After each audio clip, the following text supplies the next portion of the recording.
Get on the ground now." Terence Hale did not move. His hands were already open at his sides, palms out, the way you hold them when you want a nervous man to see you have nothing to hide.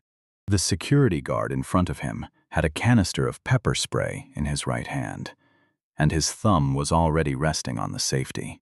"Sir, my daughter is being handed her diploma in 11 minutes. I am simply asking to walk through this gate. I don't care if she's being handed the moon." "You don't walk through my gate." The guard's name was Dale Kessler, and in 6 years working the front entrance of Belhaven Preparatory Academy in Charleston, South Carolina, he had never once had to raise his voice at a father in a $2,000 suit holding an engraved invitation.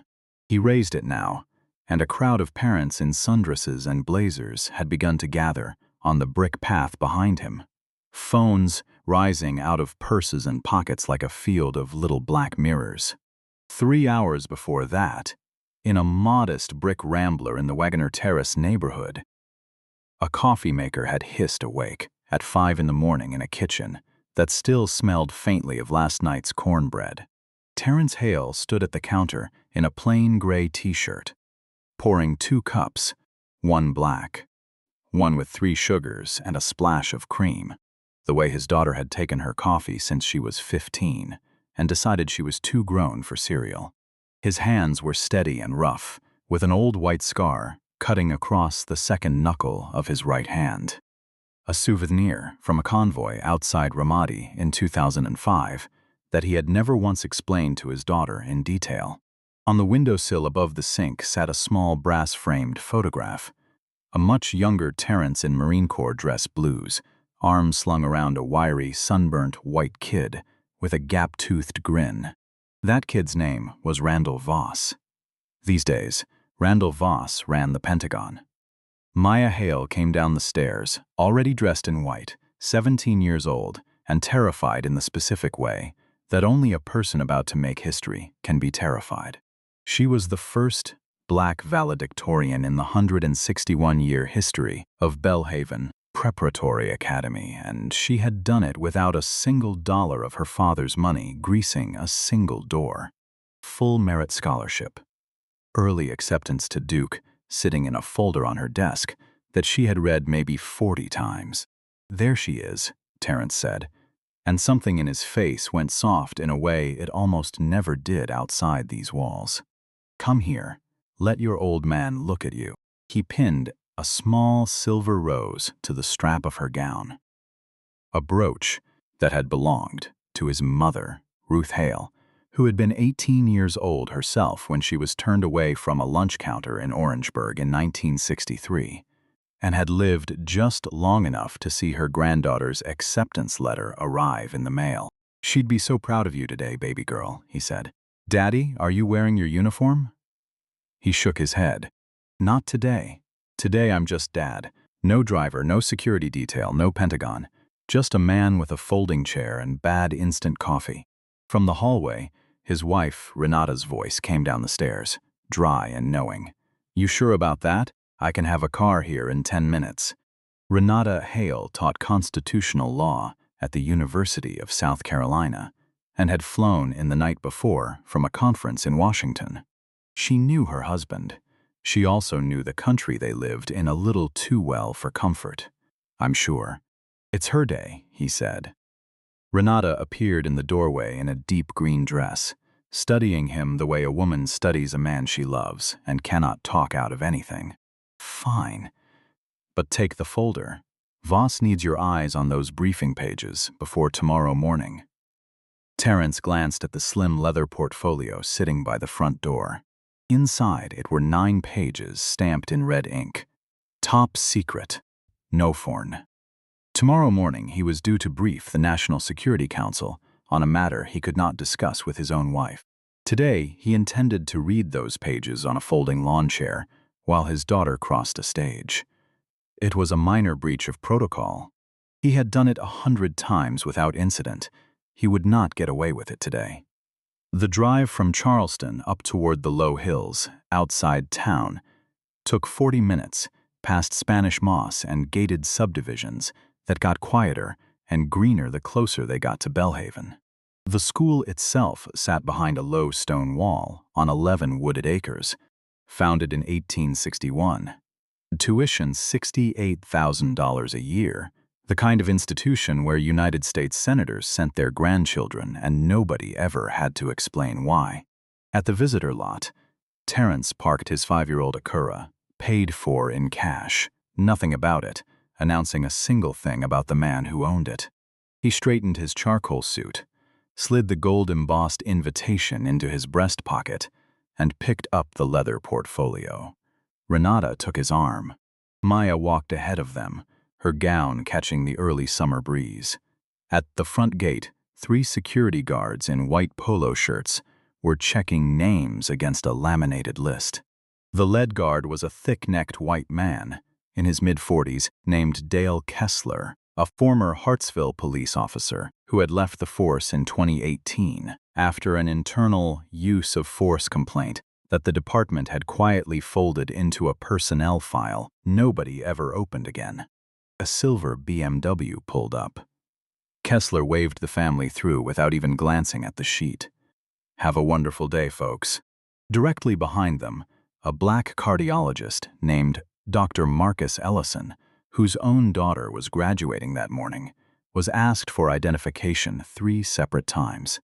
A few feet away, an older black groundskeeper named Willie Boone had stopped mid-sweep, broom handle tightening in his grip. He had been watching this exact scene play out at this exact gate for almost 30 years. Terrence saw all of it. Renata felt his arm go rigid under her hand. "You don't have to do this," she whispered. "We can go around to the side entrance." "No," he said quietly. "My daughter is the valedictorian. I'm walking through the front."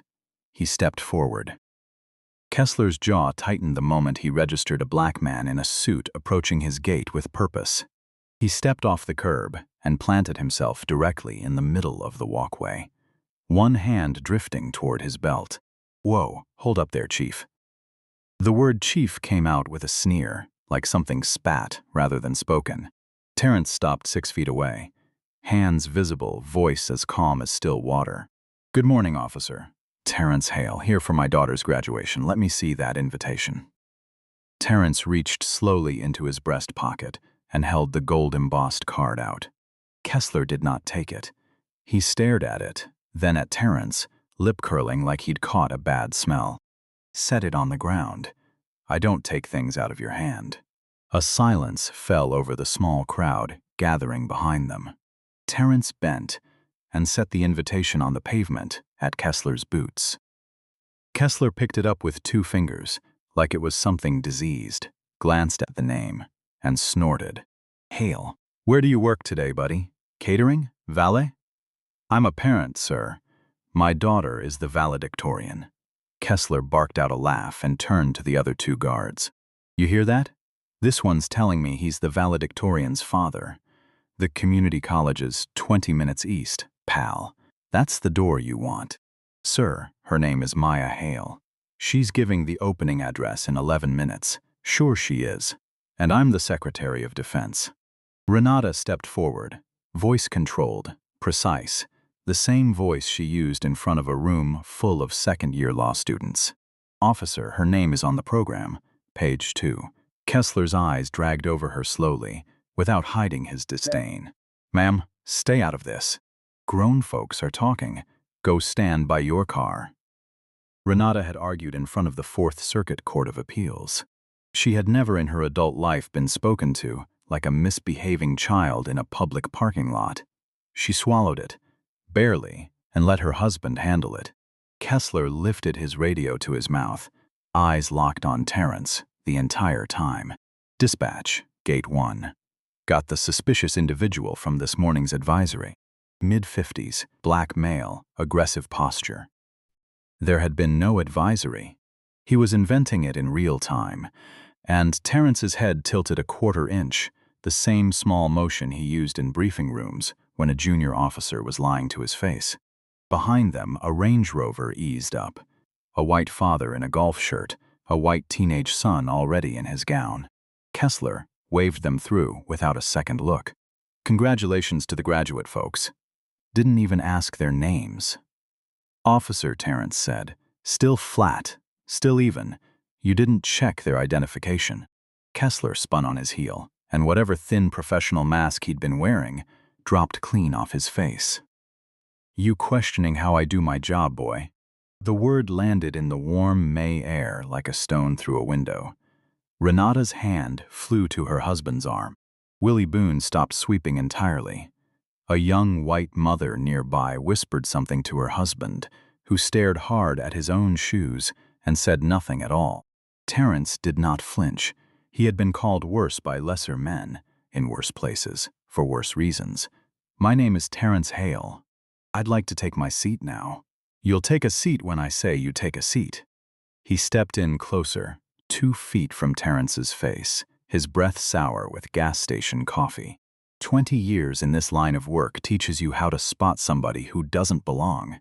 And buddy, you do not belong past this gate. Not today. Not ever. The crowd had swelled to perhaps 20 parents now. Several were filming openly. One woman had a hand pressed to her mouth in visible embarrassment. Kessler noticed the phones and did not care in the slightest. Nothing had ever stuck to him before.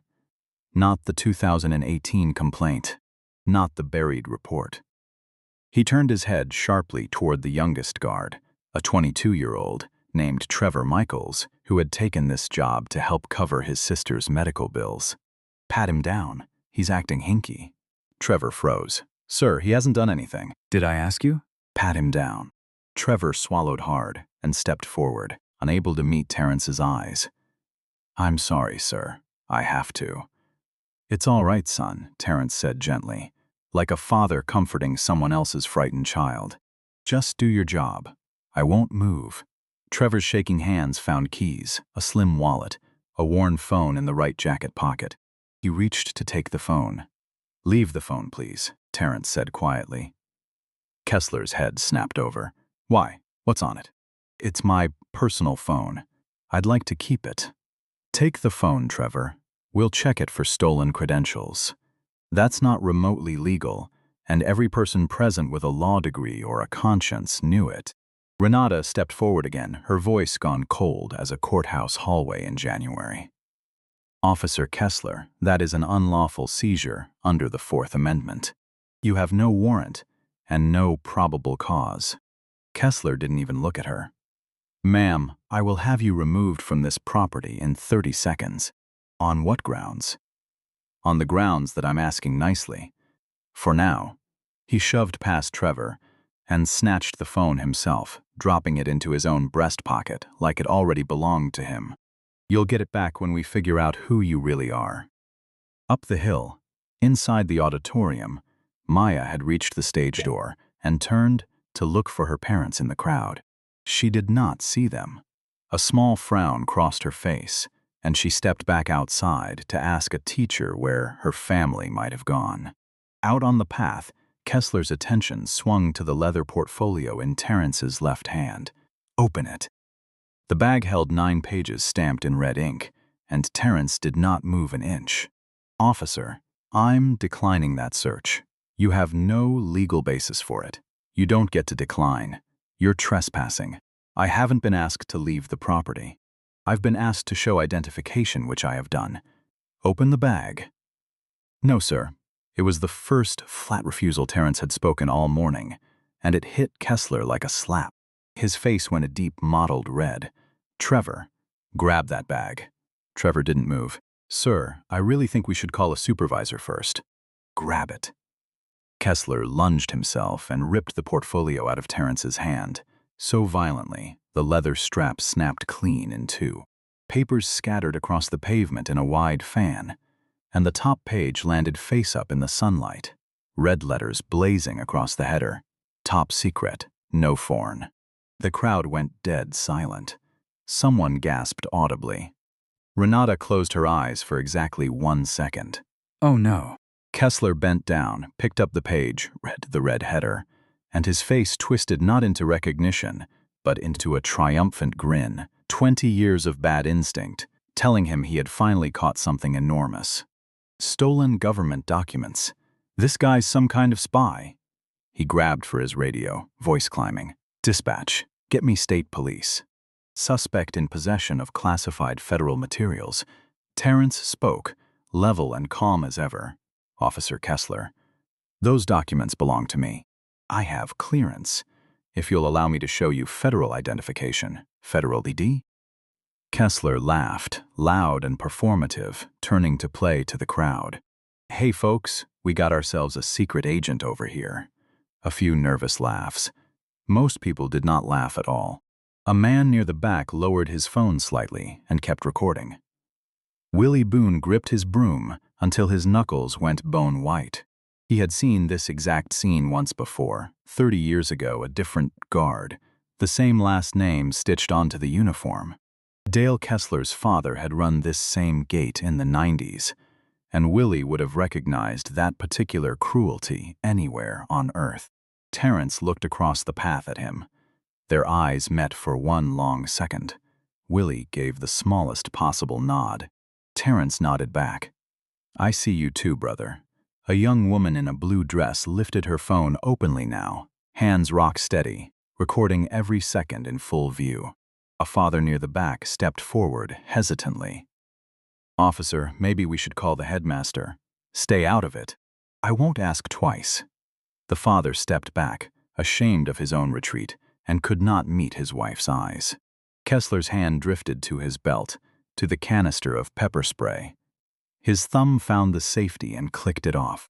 The crowd inhaled as one single organism. Hands behind your back now. I am not resisting, Terrence said. Please. He raised both hands slowly, palms empty and visible, the oldest and simplest sentence a human body can speak.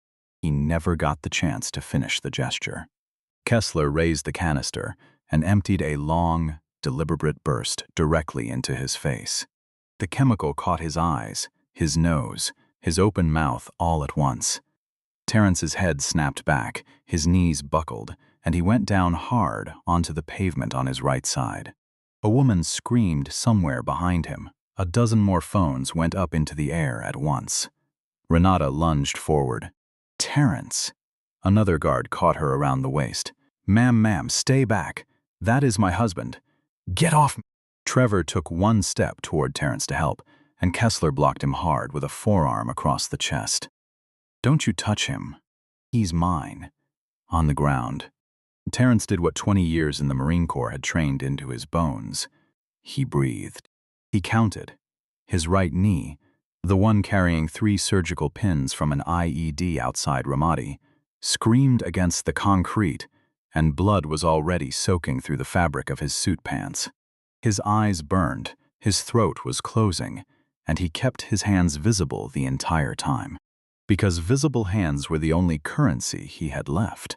Kessler stood over him, and there was no apology anywhere on his face. Only satisfaction. Should have used the service entrance, he said, and dropped a knee hard into the small of Terrence's back, not the spine, the kidney, deliberately. Terrence grunted once and made no other sound. Men like Kessler did not get the satisfaction of hearing him cry out. Up the hill, in the side courtyard, Maya was already running barefoot across the grass, gown bunched in both fists, heels abandoned somewhere behind her. She rounded the corner of the chapel and saw her father on the ground, in handcuffs, his face streaming red, a white man's knee pressed into his back. The sound that came out of her was not a scream. It was smaller and older than a scream. The exact sound a child makes the first time the world she trusted cracks open right in front of her. Daddy! She dropped to her knees on the pavement beside him. A guard yanked her back by the shoulder. Get your hands off me, she said, voice shaking but clear as glass. That is my father. Kessler looked at her, something close to pity twisting across his face. Sweetheart, I've worked this gate 6 years. Your father does not go to this school. You're confused. Maya Hale, 17 years old, valedictorian of one of the most exclusive schools in the American South, stood up straight in her white gown and looked directly into Dale Kessler's eyes. His name is Colonel Terrence Hale. He is the Deputy Secretary of Defense for Intelligence and Security, and you just assaulted him in front of 40 witnesses. Something flickered behind Kessler's eyes for exactly 1 second. Doubt. The first hairline crack in a wall he had spent 45 years building around himself. Then the wall snapped back into place. Sure he is, honey. Calm down. On the pavement, Terrence spoke, his voice raw from the spray but steady. Maya, sweetheart, look at me. Stand up, wipe your face. Go give your speech. Daddy. No. Maya Renee Hale, you worked 4 years for that podium. You will not let a small, frightened man take it from you. Do you understand me? She was crying hard. She was also her father's daughter. Yes, sir. Go. That is an order. She stood, walked back toward the auditorium, and did not look behind her once. If she had looked back, she would never have made it up that hill. Willie Boone watched her go, tears standing in his own eyes, thinking of his own granddaughter, thinking of 1997, thinking of a different Kessler a long time ago, accusing a much younger Willie of stealing a gold watch that turned up 2 weeks later inside a student's own locker. Willie had been suspended for a month. He had begged for his job back because his wife's diabetes medication depended on it. Nobody had ever apologized. Not the watch's real owner, not the elder Kessler, not the school. 30 years later, Willie watched that same man's son press a knee into another black man's back. He set his broom down on the grass. He pulled out his phone with trembling hands and began recording everything. And this time his hands did not stop. You should know, Renata said, voice trembling but precise, that you are currently in violation of Title 18, Section 242, deprivation of rights under color of law. You are also in violation of Section 111, assault on a federal officer, and Section 1924, unauthorized handling of classified materials. And you have very likely committed a federal hate crime under current sentencing guidelines. Lady, what are you, television? I'm a constitutional law professor. My husband and I would strongly suggest you call your union representative before this gets any worse for you. Kessler rolled his eyes. But 2 of the other guards, Trevor included, had gone very still. They had heard the word Yale-caliber precision in her voice, and they were doing quiet math in their heads. Trevor made a decision. He turned his back to Kessler and quietly activated his body camera, murmuring into his collar mic. Bodycam active. Gate 1. Incident in progress. Witness recording. Then he stepped out of Kessler's sightline and dialed a number he'd memorized from his very first week of training, one he had prayed he would never actually need. Charleston County Sheriff's non-emergency line. I'm a security officer at Belhaven Preparatory Academy. My supervisor has just assaulted a man at the front gate. I believe the victim is a federal employee. We need someone here right now. Please hurry. He hung up and slid the phone back into his pocket, heart hammering against his ribs. He was 22 years old, and he understood with total clarity that he had just ended his own employment at this school. He did not care, not one bit. Kessler hauled Terrence up by the back of his suit jacket. Terrence's eyes streamed, barely able to see, but he could hear everything with perfect clarity. The summer breeze in the live oaks, his daughter's footsteps fading up the hill toward a stage she would enter alone, his wife reciting federal statutes with a voice like ice water, Willie Boone's quiet, steady breathing behind a phone camera, and underneath all of it, his own pulse, steady, steady, steady. He had been here before, in different countries, different uniforms, different rooms. He had been told he did not belong. He had been searched without cause.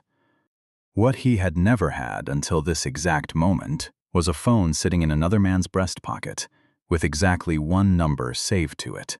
Officer Kessler, he said, hoarse but carrying. I am asking, as a federal employee in custody, to make 1 phone call. That is my legal right under federal detention protocol. The phone is in your pocket. I'd like you to dial it. Kessler laughed. You want your lawyer? Knock yourself out. He pulled the phone free and held it up. The screen demanded a thumbprint. Right thumb, Terrence said, nodding at the home button. Kessler, still smirking, pressed Terrence's cuffed thumb against the sensor. The screen unlocked instantly. There was exactly one contact pinned to the very top of the favorites list. 2 letters. R.V. Kessler snorted. R.V.? Your lawyer's initials? Press call, Terrence said quietly. The line rang once. On the third ring, a deep, tired voice picked up. Terrence, it's not even noon on a Saturday. Tell me you're calling to brag about your daughter. Kessler didn't recognize the voice at all. Terrence's own voice cracked but held. Randall, I'm at the front gate of Belhaven. I'm in handcuffs. I've been pepper sprayed. My briefing packet is scattered across the pavement. There was exactly 1 beat of total silence. Then the warmth in that voice vanished entirely, replaced by something colder than any courtroom. Terrence, don't move. Don't say another word. I'm at Joint Base Charleston right now. Wheels up in 5 minutes, 12 minutes out. Thank you, sir. Don't thank me. You pulled me out of a burning Humvee outside Ramadi. Today I carry you. The line went dead. Kessler had heard the words wheels up and something with a joint base attached to it, and his brain was struggling to catch up with what his ears had just registered. He forced out a small, uncertain laugh. Wheels up, huh? Big talker, your lawyer. Terrence said nothing at all. Renata said nothing either. She was watching her husband's face and doing very careful math of her own about what was coming in the next 11 minutes. 9 minutes crawled by like 9 hours. Then a sound began, faint at first, a low chop far off to the south, the kind of sound most people in a quiet Charleston suburb would assume was a medevac chopper heading somewhere else. This was heavier, closer, 2 rotors, not 1. Heads in the crowd began tilting skyward. A second sound joined it from the east, coming up the private drive, the deep growl of black armored SUVs, 3 of them, flags snapping on the front fenders, an American flag paired with a dark blue flag bearing an eagle and crossed arrows. Department of Defense. The lead vehicle did not slow at the gate. It simply drove through. The others followed in tight formation. The helicopter roared low over the sugar field, stripping leaves off the live oaks, blowing hats clean off several parents' heads, before it banked and began its descent onto the open lawn. Kessler's face had gone completely white. What in God's name is that? Nobody answered him. The lead Suburban stopped 6 feet from the crowd. Doors opened in near-perfect unison. 4 men in dark suits and earpieces stepped out first. Then, from the rear door, a tall man in his late 50s emerged. Silver hair, charcoal suit, an American flag pin, and a Marine Corps emblem on his lapel. His face was calm. His eyes were absolutely not. This was Randall Voss, Secretary of Defense of the United States, 4th in the constitutional line of succession to the presidency. He took in the entire scene for exactly 2 seconds, then walked straight past every single guard and knelt in front of the bench where Terrence sat. Brother, talk to me. How bad? Knees are torn up. Eyes are burning. Nothing that won't heal. Voss stood. His eyes found Dale Kessler and stayed there. You, he said. Just that one word, spoken quietly, and somehow it landed heavier than any shout could have. Kessler opened his mouth, closed it, opened it again. Sir, I didn't know who. Get those cuffs off him. Right now. Sir, this man was in possession of. I will not ask a third time. Kessler's hands shook so badly, he dropped the key twice before he finally got the cuffs open. The wrists underneath were bruised a deep purple, blood beading where the metal had bitten in. Renata was weeping now, silently, no longer holding any of it back. Voss turned to his lead agent. Read him his rights. Every single one. Special Agent Diane Cortez, 6'1", a former Army CD investigator, produced a federal badge in one smooth motion. Dale Kessler, you are under arrest for assault on a federal officer under Title 18, Section 111. Deprivation of rights under color of law, Section 242. Unauthorized handling of classified national defense materials. Section 1920 FAR. You have the right to remain silent. Wait. This is all a misunderstanding. Anything you say can and will be used against you. You have the right to an attorney. Sir, please, I have kids. Terrence spoke from the bench, quiet and final. So do I, Officer Kessler. Kessler looked at him. The wall was gone now. There was nothing left of it. Sir, I am so sorry. I didn't know who you were. Terrence shook his head slowly, wiping at his still streaming eyes. That has always been the problem. You should never have needed to know. Agent Cortez snapped the same handcuffs Kessler had used on Terrence around Kessler's own wrists, cinching them with a precision and professional restraint Kessler himself had never bothered to extend to anyone. The crowd stood in total silence. 40 phones were still recording. Secretary Voss turned to face the parents and raised his voice just enough to carry across the whole path. Ladies and gentlemen, I am the Secretary of Defense. The man sitting on that bench is one of the most senior intelligence officers in this country, and a personal friend who once carried me out of a burning vehicle in Iraq. This morning he came here to do nothing more than watch his daughter graduate. Instead, he was assaulted by your school's head of security because of the color of his skin. He paused, letting it settle.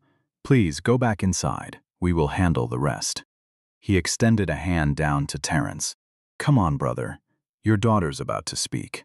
Let's not be late for it.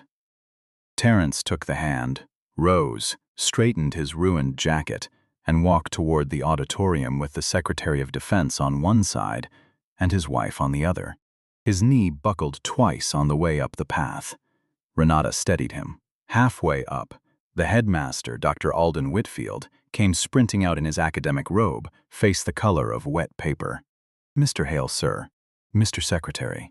I had absolutely no idea. My daughter is about to speak, Terrence said quietly. I'd like to take my seat, of course. Front row. I'll move whoever I need to. My assigned seat will be fine. Inside the auditorium, the orchestra was finishing its final note as the deputy headmaster stalled at the podium, talking vaguely about excellence and legacy. The side door opened. Terrence Hale walked down the center aisle in a torn suit, blood soaking one pant leg, eyes still rimmed red, his wife on his arm. Behind him came the Secretary of Defense. Behind the secretary, 2 armed federal agents. The room went utterly silent. Then, near the back, an older man in a military dress jacket rose to his feet and snapped to attention. A retired brigadier general there for his grandson. His wife stood next. Then the family beside them. Then the entire row behind. By the time Terrence reached his seat, every single person in that auditorium was on their feet. At the podium, Maya saw him. Her hand flew to her mouth. He gave her one small nod. Go ahead, baby. I'm here. She took a breath, looked down at the 4 months of prepared remarks in her hand, then folded the pages carefully and set them aside on the podium. She spoke without notes. Good morning. My name is Maya Hale. My great-grandmother was turned away from a lunch counter in Orangeburg, South Carolina, in 1963. This morning, my father, a decorated Marine and a senior official of the United States government, was pepper-sprayed by a security guard at this school's front gate because he is a black man in a suit. The room did not breathe. I had a speech ready about excellence, about earning your seat at the table. I'm not giving that speech today, because the man who has earned more seats than anyone I have ever known was just told, in front of dozens of witnesses, that he didn't deserve to walk through a gate. She looked directly at her father. Dignity is not something you earn. It is something you are owed. It was owed to my great-grandmother in 1963. It was owed to Mr. Willie Boone, who has swept these grounds for 30 years, and was falsely accused of theft on this very campus long before I was born. It was owed to my father this morning, and it is owed to every single person in this country, regardless of what they wear, where they come from, or what color their skin happens to be. Thank you. She stepped back from the microphone. The applause began with one person, Trevor Michaels, standing at the back doorway in his security uniform, hands raised over his head. Then it became the room. Then it became a roar that rattled the windows. Terrence stood slowly, his bad knee shaking under him, and pressed one hand flat against his chest. Outside, in the back of a federal Suburban, Dale Kessler could not hear the applause. But he could feel the ground shake with it, and for the first time in 45 years, he found himself wondering whether he might have been the villain in his own story all along. After the ceremony, out on the lawn beneath the live oaks, Terrence found Willie Boone reassembling his broom. He walked straight to him and put out his hand. "Mr. Boone, thank you for everything you carried for 30 years that nobody else ever saw." Willie's eyes filled. "Sir, I should have done this a long time ago. There was another Kessler once. Same cruelty." "I know. My office is going to want to speak with you about that." Willie nodded once. "Long time coming, sir." Trevor Michaels approached, next cap in both hands.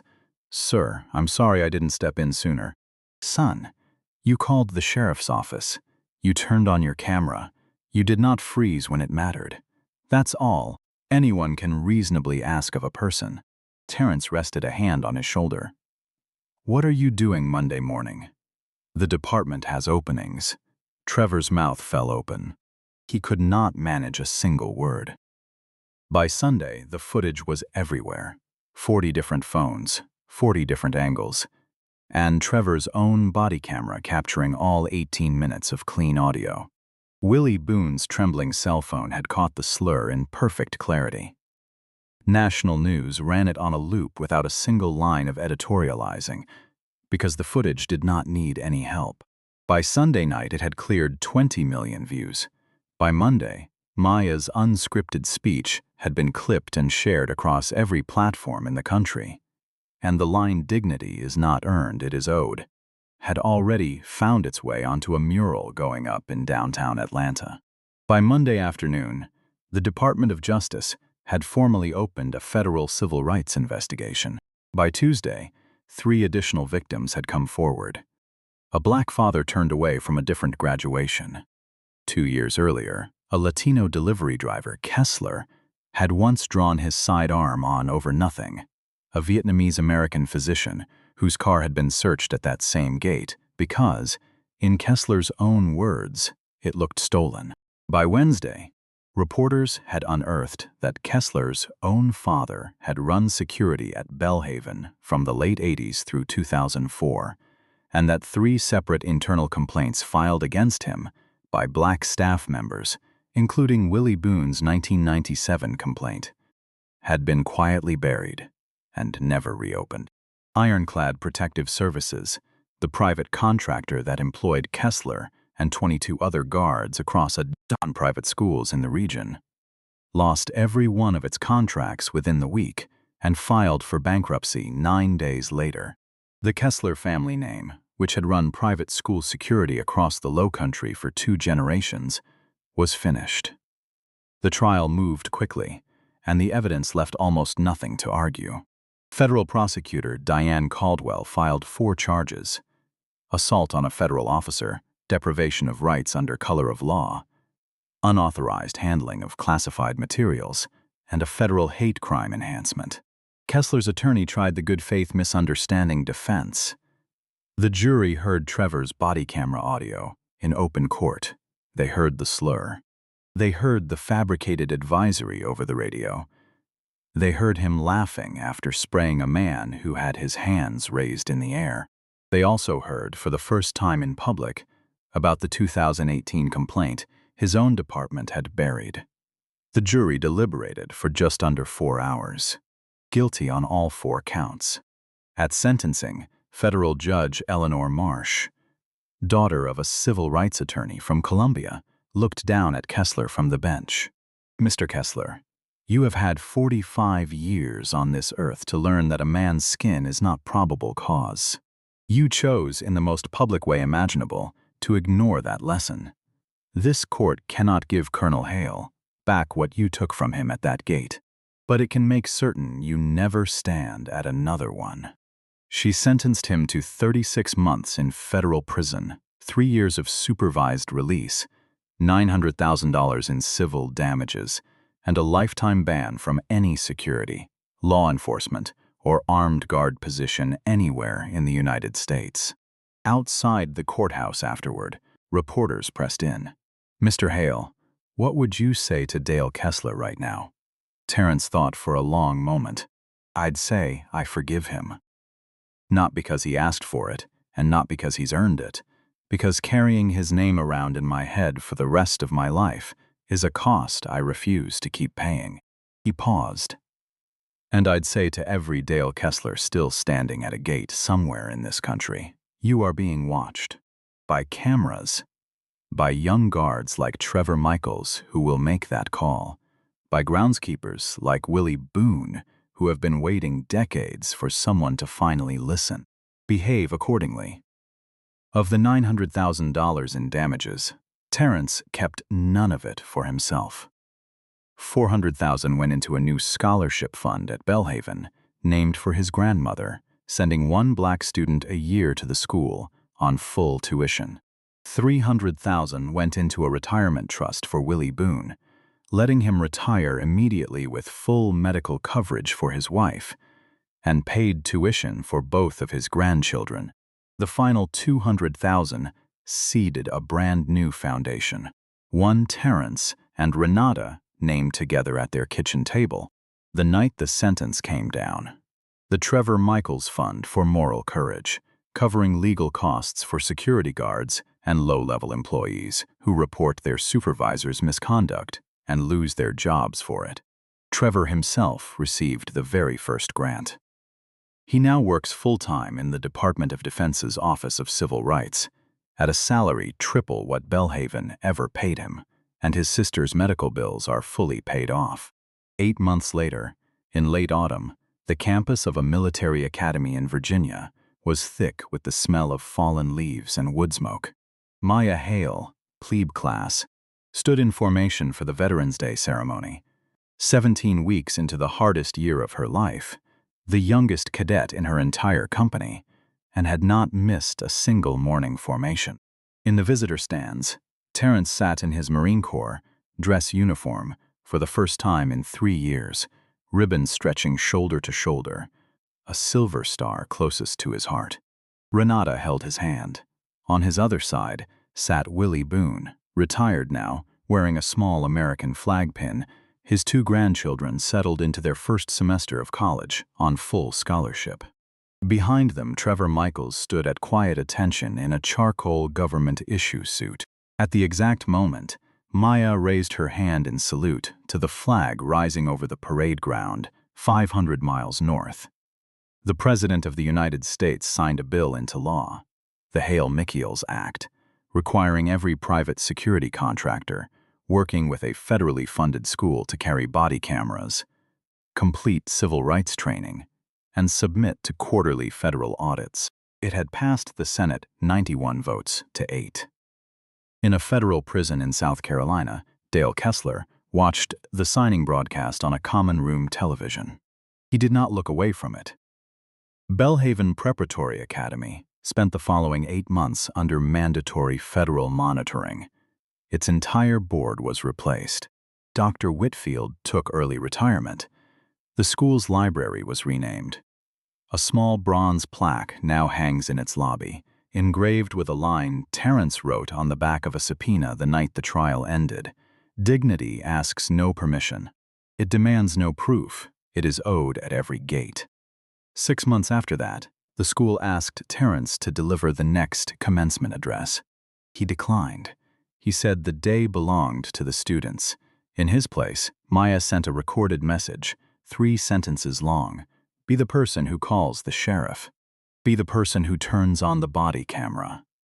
Be the person who finally sets down the broom and records what you always knew to be true." The auditorium stood and applauded for a very long time. So here's what I'm asking you right now, while you're still feeling whatever it is you're feeling. If you had been standing in that crowd that morning, Would you have stayed quiet, like the father in the back row, or lifted your phone like the woman in the blue dress? If you had been Trevor Michaels, would you have turned on that camera, knowing it would end your job the same afternoon? If you had been Willie Boone, 3 weeks from a retirement you desperately needed, would you have finally set the broom down? There is no wrong answer here. But there is an honest one. Tell me in the comments which person you think you would have been at that gate, and which person you want to be the next time you find yourself standing at one. If this story moved something in you, share it with someone who needs to hear that their dignity was never something they had to earn in the first place. It was always owed to them. It still is.